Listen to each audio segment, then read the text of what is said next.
this is kind of an interesting answer because it's going to make me sound bad, but I'm going to go for it anyway. You have to get used to being fired. And I think, or not fired, just you have to get used to clients going. I remember the first time a client said, "Hey, we're not going to keep working with you." And I was like absolutely crushed. I was like, "Oh my gosh, what did I do? I'm a failure." All of those sort of doubts start creeping in your mind. And since then, I have had clients leave because they have exited, they've gotten acquired, they have decided to reprioritize what they were going to focus on, got washed out in the SVB collapse, like a bajillion different reasons why clients may no longer be there. And you have to just accept that's part of the PR business at the end of the day. Welcome back to Comms Confidential, the podcast where we're talking to the PR people and communicators who are changing the world and telling the stories that you read every day. I'm Joseph Gallo, your host. And today we've got Aaron Berger, the principal and co-founder of AM Partners. But before we get to that conversation, I want to remind you to hit subscribe on Apple, Spotify, YouTube, iHeartRadio, Amazon, wherever you get your podcasts. Aaron, thanks for joining us today. Thank you for having me. Very excited to be here. I liked the intro, changing the world. I don't think I've ever been told that before. So hopefully I can accomplish that goal over the next few years. Well, we're doing it. We're changing minds and changing perception.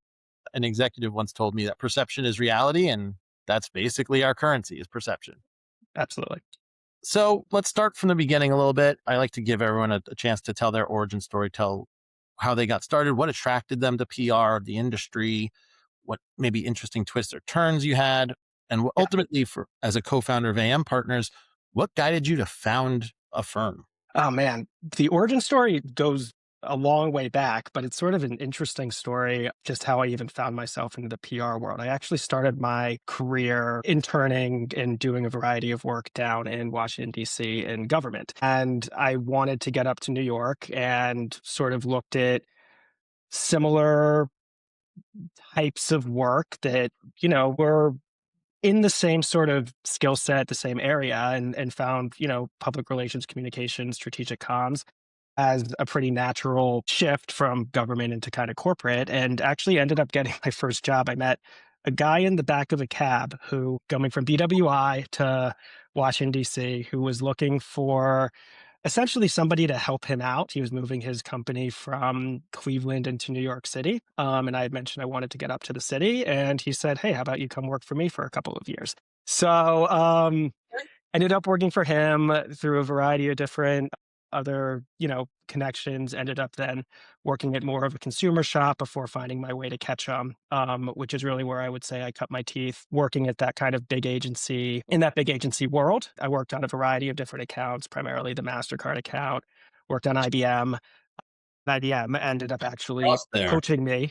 We didn't What? know each other, but I've worked for Mastercard when it was at Weber, and Ketchum took it, and I worked at IBM for a couple of years. That's funny. I actually was hired by Ketchum to work on the Mastercard account that we had won from you. Yeah. And I didn't really know a whole lot about payments fintech didn't even exist back then. It was, the payments industry, could not call it the credit card industry. That was very much not something they wanted, which I'm sure you know all about. And then, but, really got into the tech world and the tech PR world. And then actually went in-house at IBM and spent a couple years there. And what I was really working on at IBM was kind of going to the different business units and figuring out what the best stories were within each of that unit. It could have been research, it could have been their Watson unit, it could have been their mainframe unit. Yes, some areas and business lines had better stories than others, but it was essentially my job to work with those teams and those communications professionals to help figure out what is the media going to be most interested in. And that's actually where I got the idea for going out on my own. And I sort of thought, this is really interesting and this is great, but there's a lot out there and I can kind of tell these stories with multiple different companies and multiple different people. And I also sort of just looked at the landscape and thought, I feel as though we're about to go through a very big shift in these sort of giant agencies, these giant companies, and there's an opportunity with the technology that currently exists to be a little bit more independent, to kind of be more flexible. Solopreneurship was not a thing at that time. I don't think that was really a term when I first went out, but I sort of thought, well, let's try it out. I was naive. I didn't have kids. I thought, hey, if I'm ever going to do it, now's probably the right time. So took that leap into being an independent consultant, did that for 4 or 5 years, and then met my current business partner, Meg Sinclair, who was put in touch with me actually by somebody who was freelancing. Mhm. And I had found my way really focusing into the fintech and the payments world. And she was at Meta working on the Libra project primarily. And they said, hey, you should meet. I think you guys would get along. And that's when we, worked together for about a year, just helping each other out, and then decided to officially start AM Partners 2 years ago yesterday. So it's our 2 year anniversary. And yeah, it's been great. And I think that you know, a lot of what occurred, I think, with the pandemic, sort of the thesis that smaller could be better has really come to fruition. And I think that's for a variety of things that was outside of my control. But the ultimate idea of you can be a smaller shop, you can be, independent and you can still deliver on really, really strong results if you're, have the network and have the specialties or have the specialty. I've sort of seen it occur over the last 5, 6 years for lots of different reasons. Yeah. No, that's a fantastic journey. I mean, I think we've all seen kind of this landscape going independent, fractional, even Right. journalists are going independent. And I don't want to call them a creator economy, but we'll talk about that. I want to go back to what you were saying about your work at IBM a little bit, Mm. building stories for essentially a massive B2B brand, but different businesses within it. We all know IBM's a huge company. They have different Mhm. business units, especially at the time. What would you say is actually like, how do you think about that B2B story? What is the crux of the audience you're reaching? Like, talk to like a lot of people when they think PR is B2C, they want to reach consumers. That's kind of what it is. But like the B2B side, I'd argue is more impactful. You don't need to worry too much about top tier press. Let's talk a little bit about what you look for in a B2B story. I think what there are two things. One is always just the why, right? Why should people care about this? If a consumer is going to care about it, why should a business care about it? What makes it different? There are a lot of different types of well, there weren't as many types of AI providers out there, but there were lots of different cloud providers. What made ours different and what was compelling about our solution that would bring value to whoever that customer was. So even though it may not be as, you know, sexy, let's say, as some of the consumer stuff, it's still, there has to be a value and there has to be an understanding of why this thing matters to whoever that buyer is. And then I think the second part is just simplicity. B2B can be very complicated, especially in tech.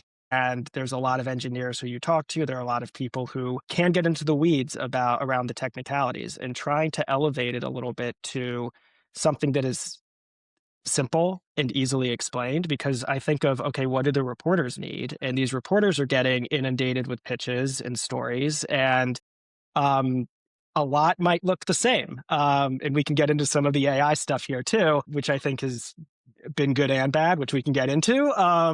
Yep. But how do you make that story as simple as possible for a journalist who can very quickly understand? I understand. I get why this matters. And I get what this is doing to move the industry forward. They aren't going to care about a product that is just being sold and that you're selling them. They're going to care about how does this really influence the industry in a way that can move the entire industry forward, not just, your business. And if you can explain that in a simple manner, it helps everybody from just a holistic point of view. It helps the story, it helps the business, it helps the buyer, it helps the seller. And then they can explain it in a much more simple manner as well. Yeah. No, that makes total sense. I mean, ultimately, it's all about value. Whatever story we tell is about the value to the audience. Otherwise, Right. to your point, why do they care? Right. One of the things that you said though is working with the reporters. Would you say, and I've had this conversation with a few people, and I'm making this argument a little bit, that the vanity mastheads, the New York Times of the world, how much do those actually matter of B2B? They matter. And I'm gonna they matter from a credibility standpoint, Okay. right? If you search, I guess the way I like to think of it is when you look at B2B, I always think of it as it's top of funnel and it's bottom of funnel, Mhm. right? It's top of funnel from an awareness standpoint. And if you are in the New York Times, look, not every single one of your buyers is going to be reading the New York Times, and suddenly you're going to get, or even the Wall Street Journal or any of these prestige publications, and you're going to get a giant influx of new buyers, right? Like those might be the trade publications where they're coming from. And that might be what the people who are reading it, where you really need to sell to, are looking at every single day. But if you're selling to somebody and they say, okay, this all sounds good, but I don't really know what this company is or what they do. And like IBM is a different case because everybody knows IBM, but I'm talking from like a smaller startup level, let's say, that is growing or trying to find product market fit. If one of those prestige publications like the Wall Street Journal or the New York Times has written about that company, suddenly that buyer, I believe, says, oh, these people are legitimate and Mm. these are people I should really be thinking about. So that's sort of like they've gotten all the way to kind of the end of the sales cycle, and then it's like a validation at the end of the day. So it That's may not be driving the awareness that you're typically thinking of when you think of the New York Times. And yes, they are prestige publications. They are great publications. There are a reason they're prestige publications, but I do think it does help at that sort of last mile, so to speak, of B2B tech and really validating the idea and the product at the end of the day. that makes sense. I mean, from a B2B perspective, maybe they should be categorized as the validator media versus, They could, something else. Um, right? we talked a little bit about how PR is shifting a little bit as far as, and we were talking about this beforehand, just shifting from big to small, being more nimble. You're Mhm. seeing that kind of trend within the media with a lot of folks. I mean, Joanna Stern just left the Wall Street Journal, Yeah. went to create her own. Yep. Jeffrey Fowler was, part of the Washington Post layouts recently, but he started a Substack. And you're seeing these journalists, trained journalists, become effectively creators or independent journalism. We could say it's the rise of Mhm. independent journalism. Mhm. How do you think about that from a B2B perspective? I think that is just as important as any other publication at this stage. I think that it is sort of, I don't want to say it's an endpoint because it continually evolves in media, right? But I think that it is a natural evolution of where we were from digital media to today. And I think that, part of where I got this idea of being nimble 7 years ago was I was looking at the media landscape and I thought there's no way that these giant companies, when media is starting to collapse and people are starting to become more efficient on media, can survive when they're basing their value on placements. There's just not as many places to get placements and there's not as many media out there. And I think what's sort of been interesting is with digital media, I think it was sort of this great hope of, I don't know, the millennial generation or of the teens. I don't know what to call it, but a lot of those individuals, and they are now out there being independent journalists as well, had profiles. They were sort of influencers within Mhm. organizations at that stage. And even the New York Times, talking about them, like they have journalists who I would say are no different than the independent journalists who have a brand and a persona outside of just that big company. And I think actually the New York Times has done a really good job of sort of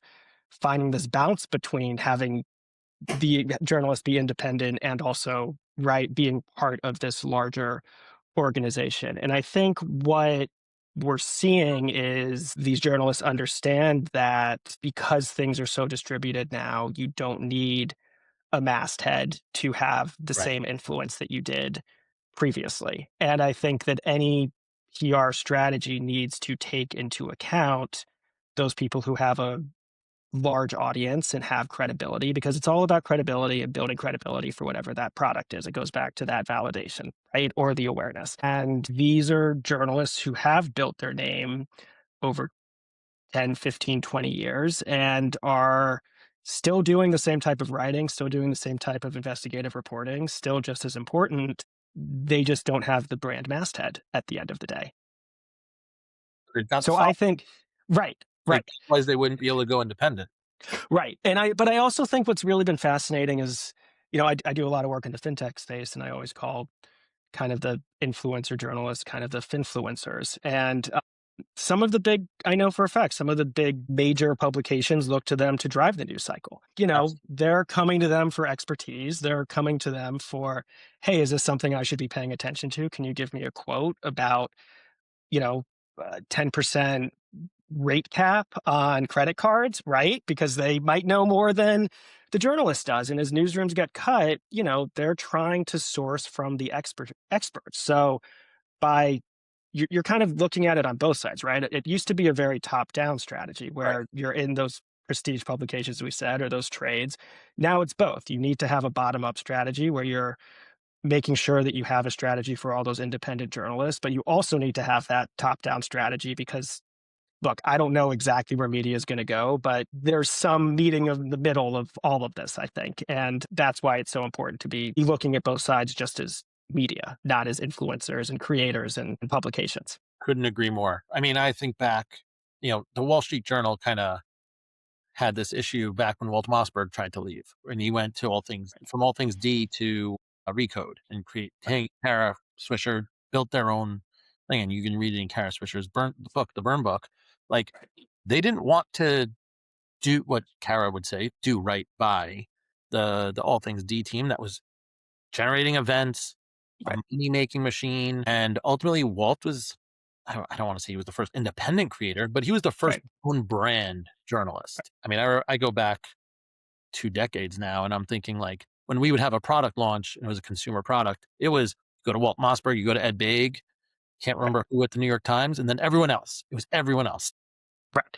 Right. Exactly. And I think I think that's what's so fascinating is like this has been going on for a long time. It was just under the wrapper of a larger organization, and now it's under the wrapper of Substack or Yeah, whatever the newsletter platform that they're going to be on. So it's not as though their credibility or their influence has really changed. It's just the organization that yep, they have a platform on has changed at the end of the day. agreed. Completely agree. Yeah. I love what you said about media strategy, top down, bottom up. I was talking to a colleague yesterday, actually, and we were talking about how there's a launch that's going to happen. And, the traditional mindset is you go to top tier business press and you have them set the tone. But if you have enough time, why not record a bunch of podcasts, have those Right. go live day of after any sort of exclusive or something? Right. And you can set the tone where the audience is opting in to your Right. point about the newsletters and the brands that these journalists have with their audience, but also reaching the mass audience at the same time, that top down, bottom up, as you said. Right. Exactly. And I think that's you talked about B2B, and I think that's where when you look at exclusives versus embargoes versus podcasts, a podcast you can have seeded in advance so it comes out later. You can do trades, which, kind of can go to directly to the buyer. But I do still think that there's a place for some of that top tier media as the validator at the end of the day, right? Because I think that is ultimately how I think about it is what is going to validate the story to just the general public. So if you just search it, you get that logo at the end of the day. And I still think there is a place for that and there's an importance of having that. So, I don't know what that all means for 5, 10 years from now. But I still think it's important to validate the story on some level, to have that, it's not going to be the New York Times or the Wall Street Journal every single time, but there are plenty of other prestige publications that are doing a great job now that I still think validate the overarching story. And I think that's an important component of any strategy. So let's talk a little bit about measurement because we're talking about the strategy and getting the word out there and validating the credibility of an organization, a brand. How are we measuring on the B2B side? It's not driving sales. PR is not going to be measured by Right. driving sales. It's not cost efficient. So are you thinking through like impressions? Are you looking at GEO? How do you If you can figure this out, I'm happy to go into business with you. Because it has been the thing that I have never truly been able to figure out. And I know there are plenty of people who have lots of ideas. I don't like, I mean, look, you can do impressions. I don't love it. What I sort of say, what are your especially, clients asking for? well, what I say to my clients who are, founders specifically. IBM's a different thing, right? Like you need to figure out metrics, right? But a lot of the clients who I work with are not at that scale. And what I say to them, and it's very simple and very rough, is I say, if your board is happy with your PR, then I've done my job. And that is not There you a go. hard metric. And then if the board is unhappy with the PR, I no longer have a client. So it's a pretty easy way to know if I've hit my metrics or not at the end of the day. But that's really what it is, right? Because ultimately there needs to be a justification for the spend on their end. And if they don't feel like they're getting, even with impression numbers, if they don't see the needle move or they don't feel like they're getting what they need from the customer, uh, not going to be around for very long at the end of the day, right? And I think that's where one of the things that we do that's really important is we try to understand what their goal is and who their audience is, because that's going to define what the strategy. Because if we're going to the wrong audience and we're not meeting the goal that they want, it doesn't matter how many placements we get or hits that we get or the publications we're going to be in. If they're wrong, then Uh-huh. no one's going to be happy at the end of the day, and their boards are going to ask them, why are you spending all this money on PR when you're in a consumer publication where none of our buyers are actually going to be looking at this point. So I think that's the really, that doesn't answer your question on what I think is right or what's the right way to go about data. Point that is, But I would love to figure it out with you, is all I'll it's a say. challenge for all of us that, because, right now, everything on LinkedIn and PR social media is GEO is going to, Right. how we're going to measure it. It's like, yeah, but, I believe like that's a piece of the puzzle. I have some real, I think GEO is great for now. I have some real skepticism about it Oh, because you don't know what the algorithms on the back end of that AI Mhm. looks like. And it just reminds me, again, it's an important thing and it's important to figure out, like, what does GEO mean? And I know that there are lots of people, I'm probably the anomaly here. It just reminds me too much of when everyone was rushing to social media and then Facebook would shift how their feed worked and suddenly they're controlling how the information is displayed and you're back to square one. So it makes me nervous of what does this look like for the industry 3 to 5 years from now if we're rushing into this sort of GEO area and we still don't really even know what ChatGPT or Claude or any of these things are going to look like in 3 to 5 years. Yeah. Well, let's not worry about what they're going to look like because you've got all the advancements that they're doing, the business models changing, advertisements coming in or out. Right. Like I mean, look, I'm a proponent of GEO. Right. However, it's a piece. It's not the whole Yes. thing. PR Yes. is a piece of the GEO puzzle. GEO is a piece of the measurement puzzle. Like there Right. is no silver bullet in my mind. Correct. Correct. And I think, I mean, I'll be honest, I started as like a GEO enthusiast, if you will. Like, Right. this is it. This is how we're going to do it from now. And I've kind of come around as I've learned more and more and more about it and thought Right. about it and figured out Right. strategies for it. Right. Well, I think, and again, I think to your point, it is a component, but I still think fundamentally, if you have a good story and you're telling it to the right people, then GEO will take care of itself at the end of the day, because then people are going to be talking and writing about you. And then Uh-huh. that will feed into GEO. I mean, yes, you can just launch press releases and pepper everything with press releases and get a few hits here or there. And again, that is a strategy if you want to do it. And flood the zone. That's always been a strategy. That was a strategy with SEO. That's a strategy now with AI. So it's not like the strategy is effectively changed. It's just the delivery mechanism has. And I think that's always been what PR on some level is figuring out how to shape perception through delivery mechanisms. But that I think is still a little up for debate on what that really looks like on the GEO side. Yep. All right. Let's go back to your journey a little bit. You Mm. mentioned going independent, kind of being I don't want to call it a freelancer, an independent contractor. Now in the industry, you're seeing everyone use the word fractional. I'm a fractional Yeah, CEO. I'm a fractional communications professional or, an executive. Do you see those two things as different or just an evolution of the brand? I see it as an evolution of the brand. I think that you can call it whatever you want. I mean, again, it reminds me back in my Mastercard days when fintech didn't exist, and then all of a sudden Bitcoin came around and fintech was incredibly popular. And I thought, I spent 10 years at Mastercard trying to get people to write about payments networks, and now suddenly everyone wants to write about fintech. Like it's the same thing. It's just somebody figured out a really good term for it. I wish I was the one who figured that out, but it's financial technology at the end of the day. And I think you can call it fractional, CCO, independent contractor. I mean, again, it's a little different than a freelancer because I think there's a little bit more of a business wrapped around it, so to speak. But I don't think the fundamental offering is that different at the end of the day. And I guess the only reason I would say it could be is if you're really essentially just working for the company, right? Like if you're essentially an in-house communicator that's working for the company, yes, that is different than being an independent contractor who is working for multiple companies at that time. But I think that that would be the one sort of difference I could see, but otherwise I think it's a bit of a similar for, yeah, largely the same idea. Gotcha. Do any of your clients, you don't have to name names of the client, but do any of the clients you work with actually have fractional communicators on board? They have used them before, and not just communicators. They've used fractional go-to-market people. They've used fractional marketers.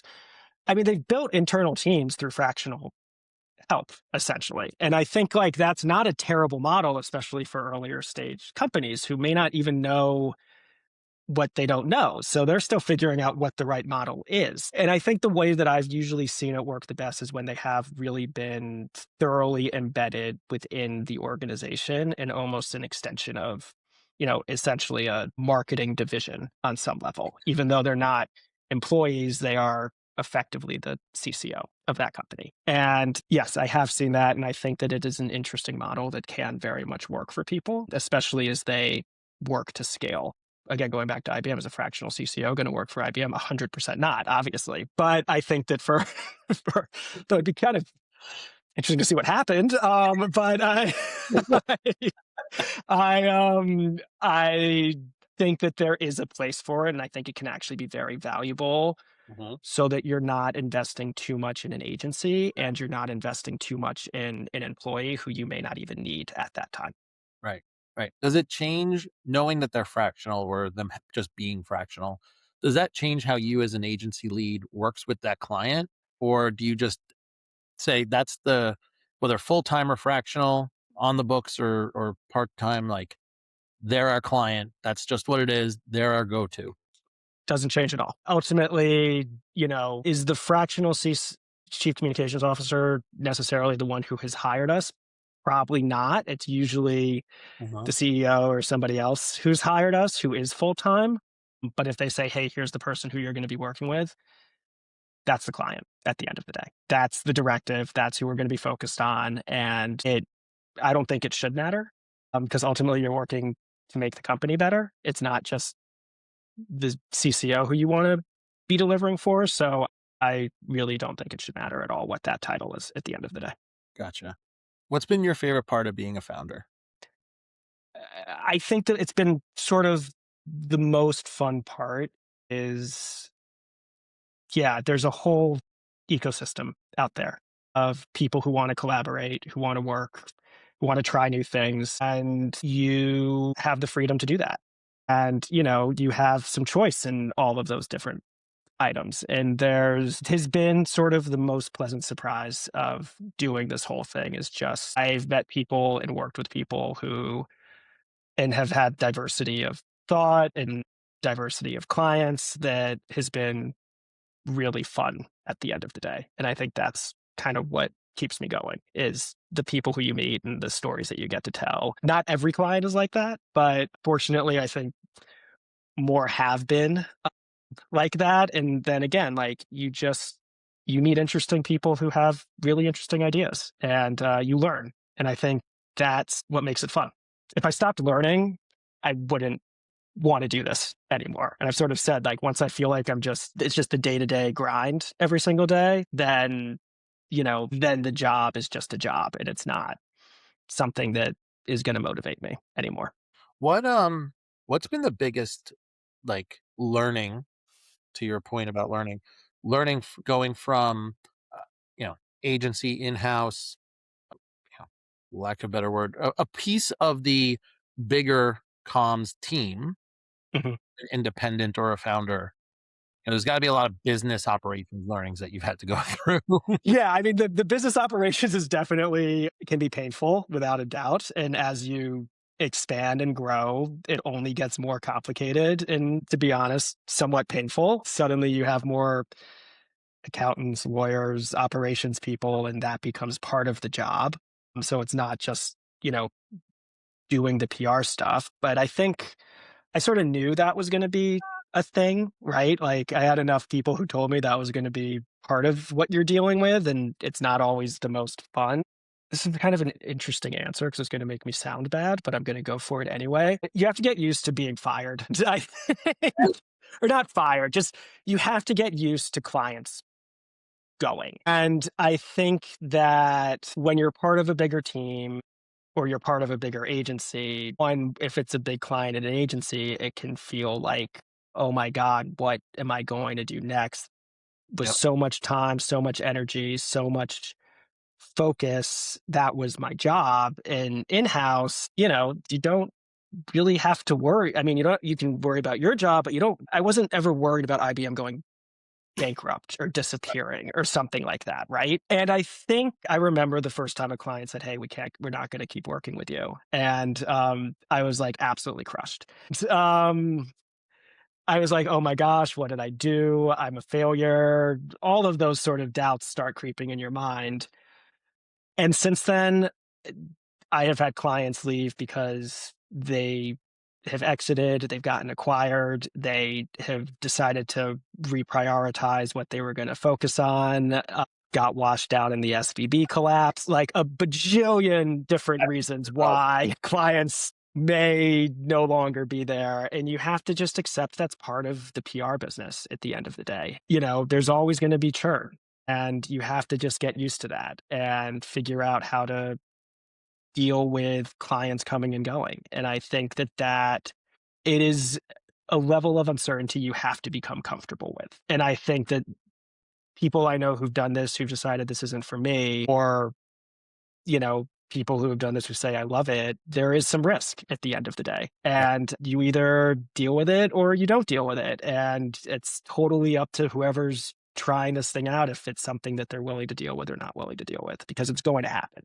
There's an inevitability to that the longer you do it. So yeah. So I've seen a lot more over the past year, year and a half, a lot more independent, fractional founders like yourself, but maybe like less than the 2 years you've been working at AM Partners since you founded it. Right. And I think, based on the state of PR and what we all hear about AI and white collar jobs, et cetera, you're probably going to see more and more people kind of taking that route. What's the one or two pieces of advice you've got based on your experience over the past few years, both being independent and a founder? One piece of advice is make sure you're actually enjoying it. That sounds basic, but we have a very hard, like 80/20 rule where Mm. we are, where if we're not enjoying more than 20% of what we're doing on a weekly basis, we should try to figure out what that is and diagnose it. So we go back to it's a job at the end of the day, right? So there are going to be things that you don't enjoy. But I think that if you're not enjoying it, there's no reason to do it because it's ultimately on you. And I think that you can very much feel like this is something I have to do. This is what I've done. This is what I know how to do. And I just have to make it work. And I think that if you're just not enjoying it, you know, there are other things you could do. There are other things that you could look at, or it might just not be the right fit for a variety of reasons. So be honest with if you're enjoying it or not. The other piece of advice I would have is kind of embrace the uncertainty. You don't have control. You don't have that much control at the end of the day. I didn't know a pandemic was going to happen when I went out and Nobody by did. myself. But I mean, like, I went out and it's been 7 years now. So I started this whole adventure in, I guess, 2019. And then a year later, there was a pandemic that suddenly we're all inside. I couldn't have foreseen that, no matter how much I could have planned for. It turned out actually being a good thing because I think it sort of made everybody realize you can now have distributed teams in a very different way. But again, I sort of had a thesis, but I didn't know that was going to happen. And when those things occur, you know, it's nothing you can control. how do you adapt and be flexible and, control what you can control, but also sort of embrace the uncertainty and the things that you cannot control? Because ultimately, that's, I think, to me at least, some of the most fun is trying to figure out those problems. And some people probably would not enjoy that, but I think it's sort of like, oh, we have AI and that's completely changing a lot of this industry and people are trying to figure out what does this mean? Great. Like I have a small team and the ability to really work on that now. And that I think is something is something I do enjoy. And it goes back to kind of the learning and everything else. Gotcha. Well, really appreciate those two pieces of advice for anyone who's thinking about going independent, start being a founder. Aaron, thanks for joining us. Where can people learn more about you, AM Partners? Yeah, they can go to our website. It's just www.am.partners. We actually just launched a new website yesterday to toast our 2-year anniversary, which was nice. So it does look like a grown up website now. And they can find us on LinkedIn, Aaron Berger, AM Partners. We have a page. And then if they just wanted to get in touch, they can always email us at info@am.partners. Great. Well, thanks for joining us on Comms Confidential, Aaron. Great conversation. Thank you, everyone, for tuning in. We'll catch you again next time.